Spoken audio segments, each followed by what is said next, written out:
last sentence was bringing intelligent language technology closer to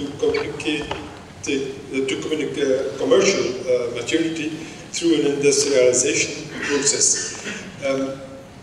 I feel that the European community could be interested in technologies which are not purely language, which are being developed or being used in the medical world, but which could be used in the language world, which is a multi-megabyte intelligence information problem.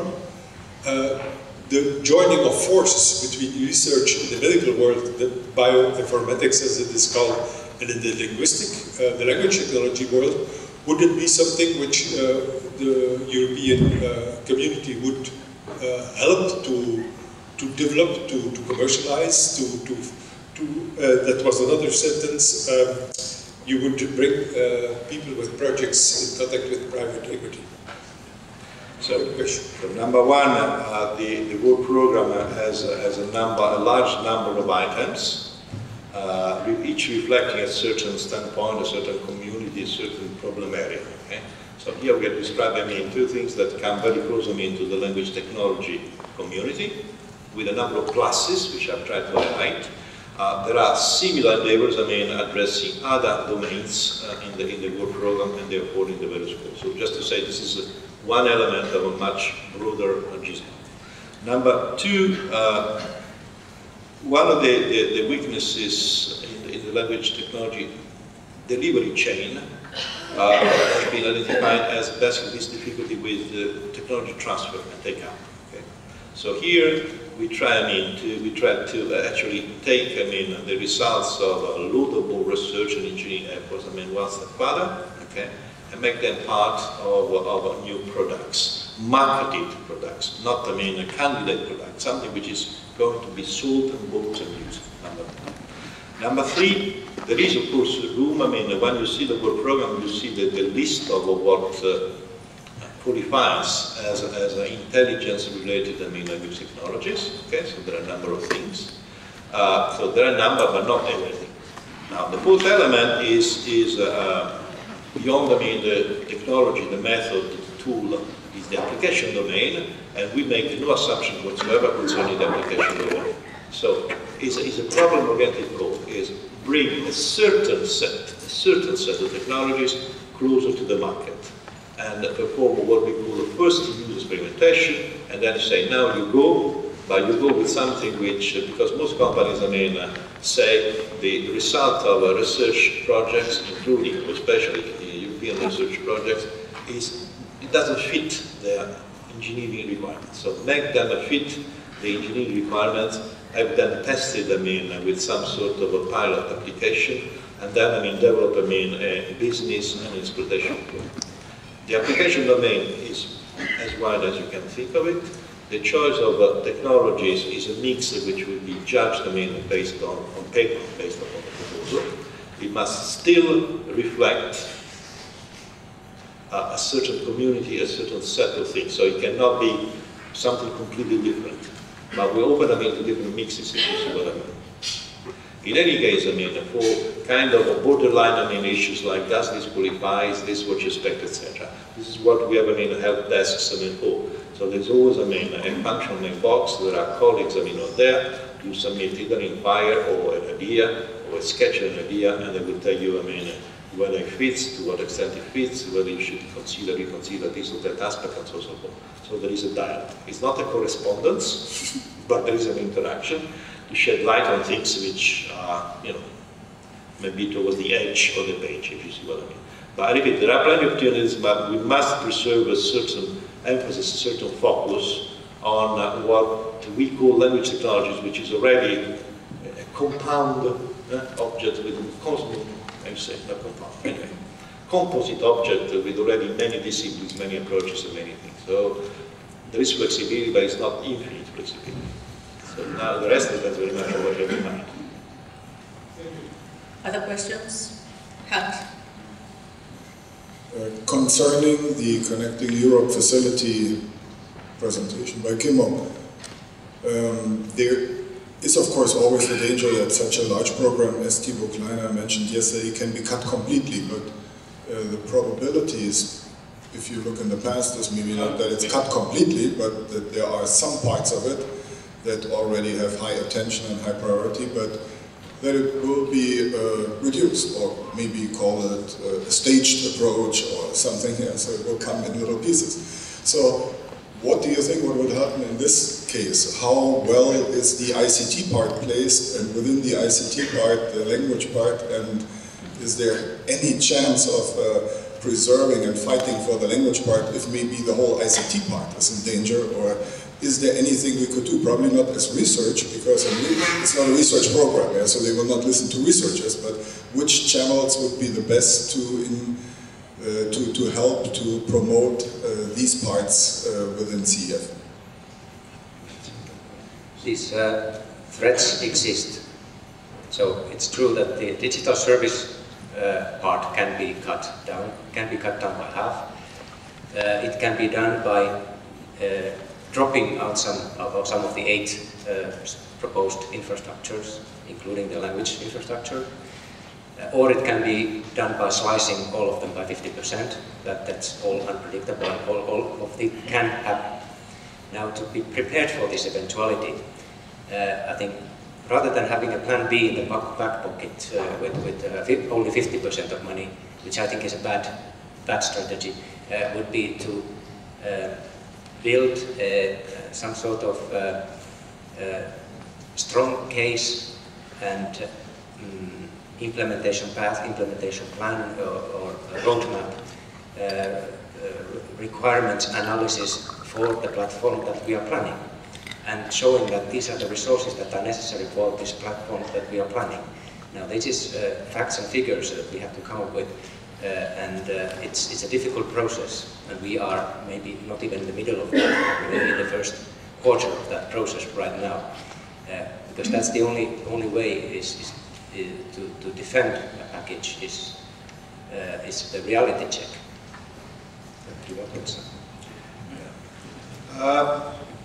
So maybe a few discrete elements of response. Okay.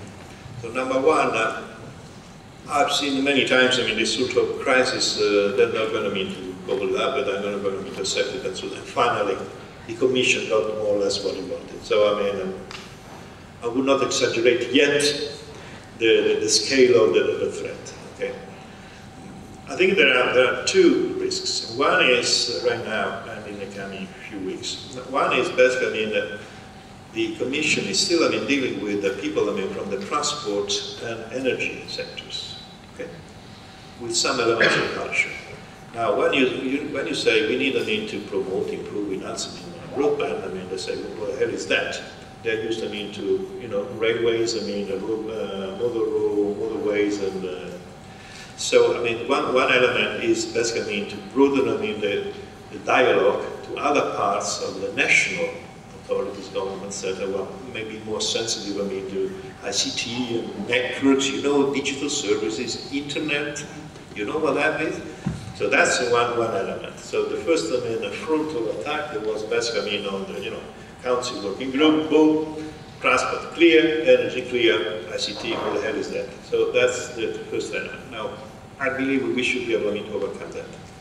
The second danger is from inside the Commission, because there are 8, there could be 9, there is a 9th already, there may be 10 or 11. So the Commission is very good, we're all very creative, and by the time maybe Council and Parliament start getting used to the idea that there may be something going in the ICT part, as you said, we may have created problems for ourselves by just piling up additional candidate platforms. That's the risk number 2. Risk number 3, multilingual. Who cares? Okay, so that's now. That's why I think there are 3 potential dimensions, and where we take them all home, I don't know. One dimension must be, not that I like it, this tactical strategic requirement. It must be multilingual in support of the other digital services. If you want to connect national services, sooner or later, not the first year, not the first 3 years, but sooner or later you basically bump into the brick wall, which is called different languages, and even different classifications of different languages. So that's, I mean, a requirement. So basically, I mean, sell it as a middleware, supporting, enabling, you know, the e-gov, e-health, e-culture elements, just to swallow the pill. The second element, the one I personally, I mean, I'm most interested in, but which may be difficult to sell, is basically to present it as a marketplace, as an app store for industry to post, get instant exposure, and instead of reaching out to 300 people, I mean, in one town, they reach out, I mean, potentially, you know, millions and trillions of people, I mean, worldwide.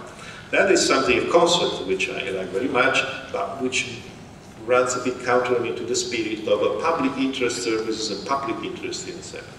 And the third element, which is also important, which is a bit better understood now, is the resources. So you can operate services, you can deliver services, but you can also deliver facilities, goods, build, customize, train services. And we call those things resources, right? And there we could eventually build an alliance with member states. If you pay, I mean, so much, we pay for so much. I mean, because after all, it's your language which is at stake. It's not our language, it's your language.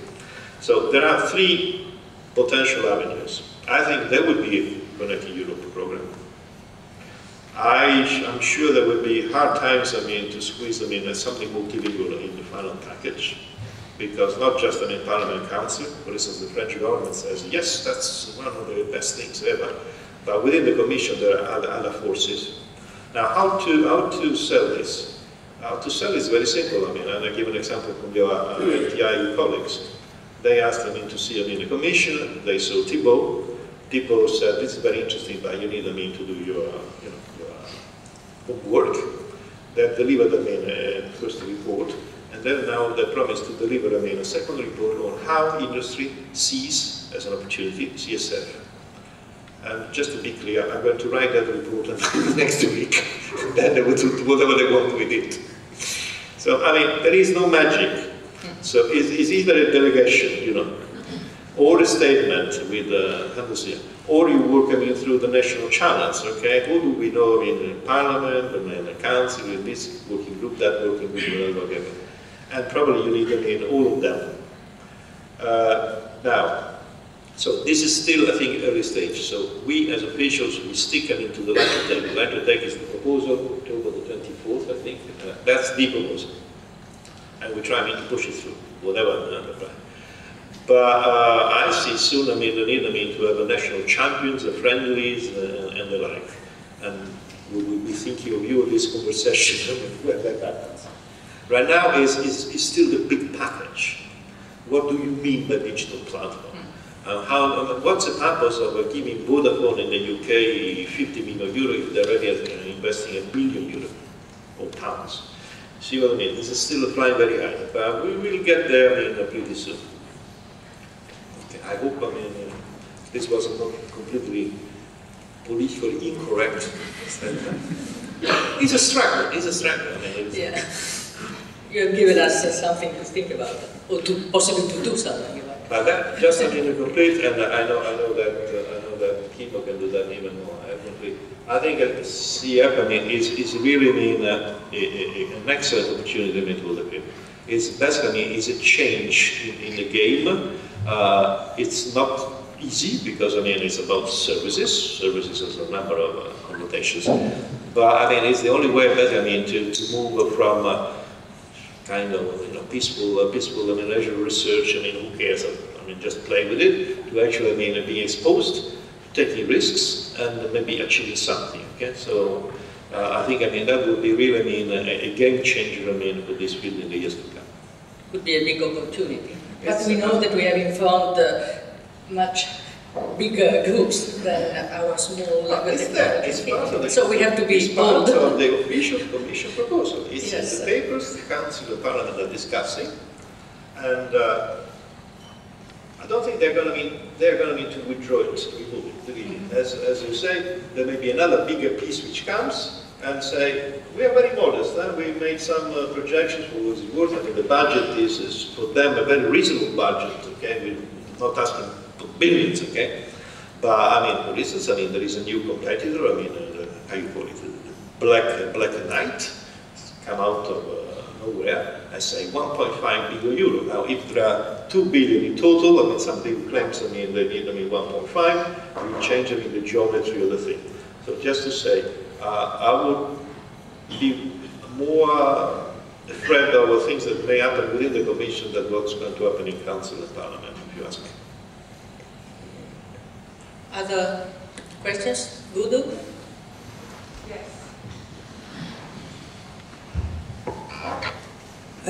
Guys, I think I have a little recommendation, because actually what I see happening and what I have experienced in the last year ever since Poznan is that a lot of activity is going on Twitter.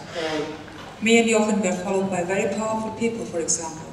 Thibaut is one of them. I would very much like to see more activity on Twitter from you guys, so I can retweet, so I don't have to think on my own behalf all the time. And I know I follow Kimmo. Roberto, I don't know, I haven't found you. This is the kind of lobbying that is taking place today, guys. We need to do something. I didn't quite catch what you said, so the acoustics, from here the acoustics is equal, but okay. I mean, lobby understand, so I can answer, to anything with lobby need, Lobby through if there was Twitter. more, it's not your fault, it's the acoustics of this corner, But lobbying through Twitter, because Twitter. that's, yeah, through Twitter. Because actually, ever since Poznan, I'm followed by very many people within the Gov section. Not only that, Jochen as well. Thibaut follows Jochen on Twitter. These are the kind of lobbying scenarios that are taking place today, guys. Not the classical paper form. People are influenced by small little sentences on Twitter. And I would be very glad if I could retweet, and Jochen I'm sure would be the same, from you guys more, because I follow Kimmo. And Kimmo, please be more active so I can... You can't follow me, I'm not writing to it, so... You can't do it difficult. I feel guilty, I have not been tweeting enough. So you can tweet more. Look, I'm not a politician, otherwise I would not be sitting in this room, quite frankly, if I was a politician.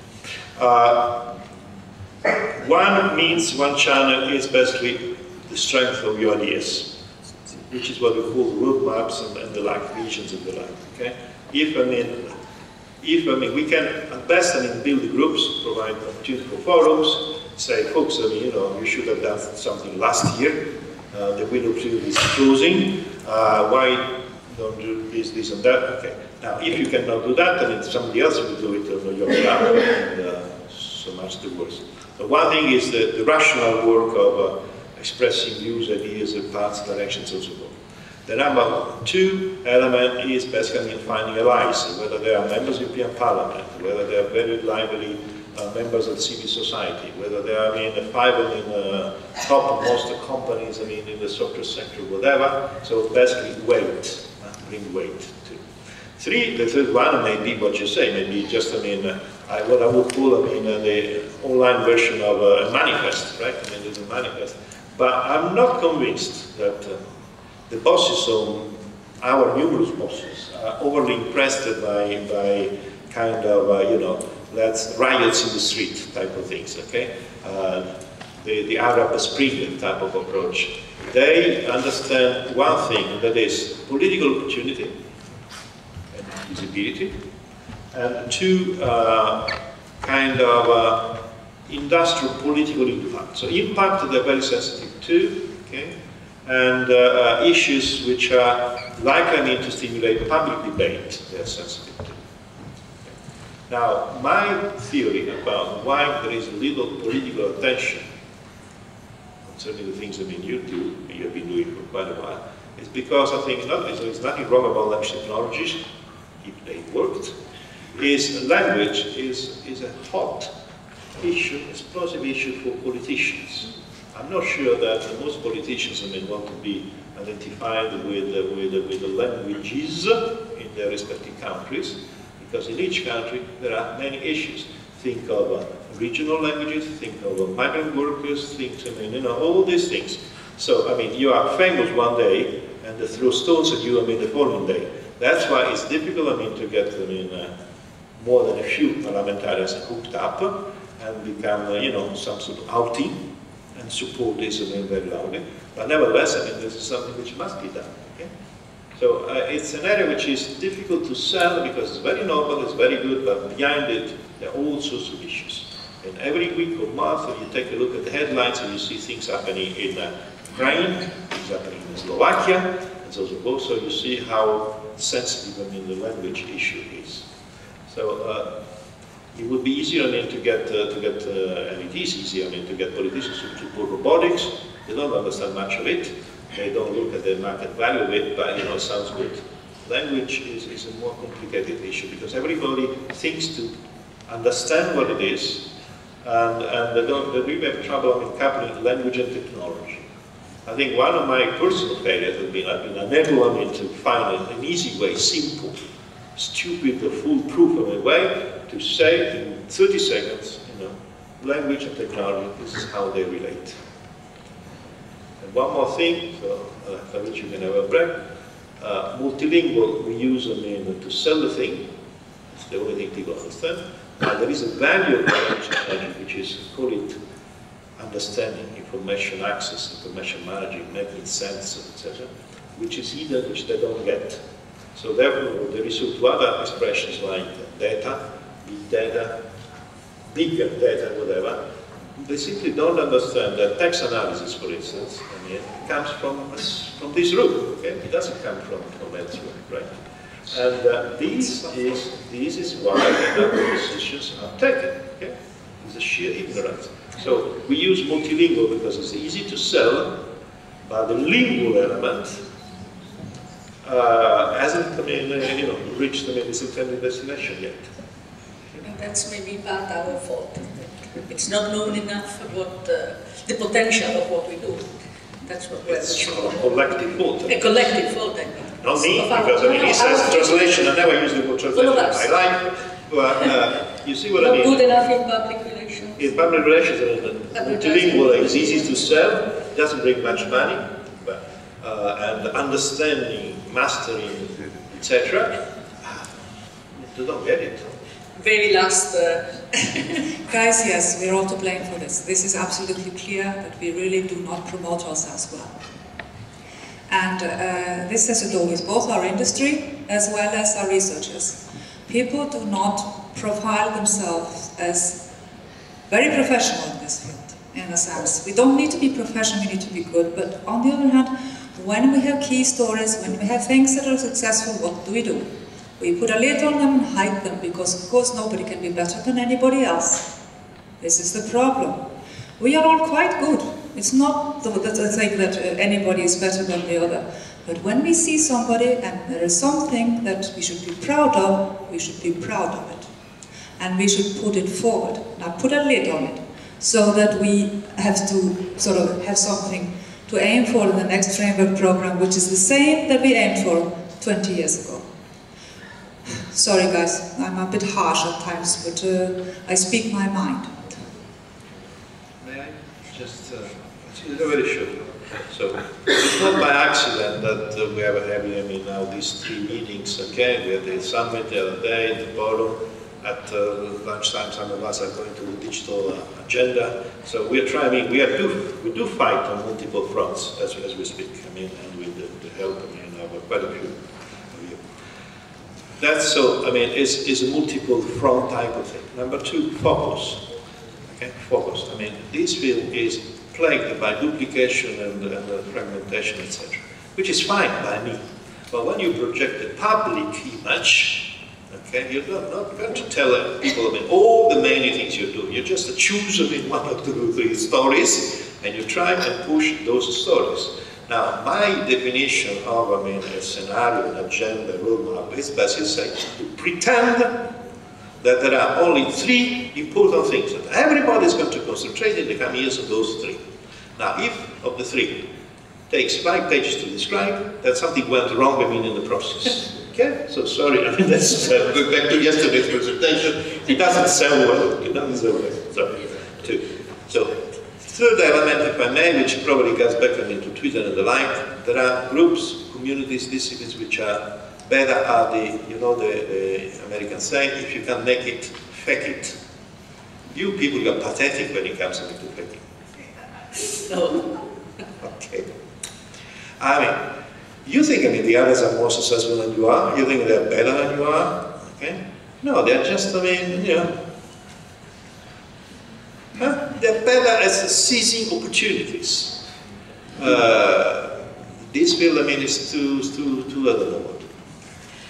It's not enough responsive, say. Let's put it that way. These words could open a big debate, but it's better to close the session here. Let's thank Roberto and Kimmo again.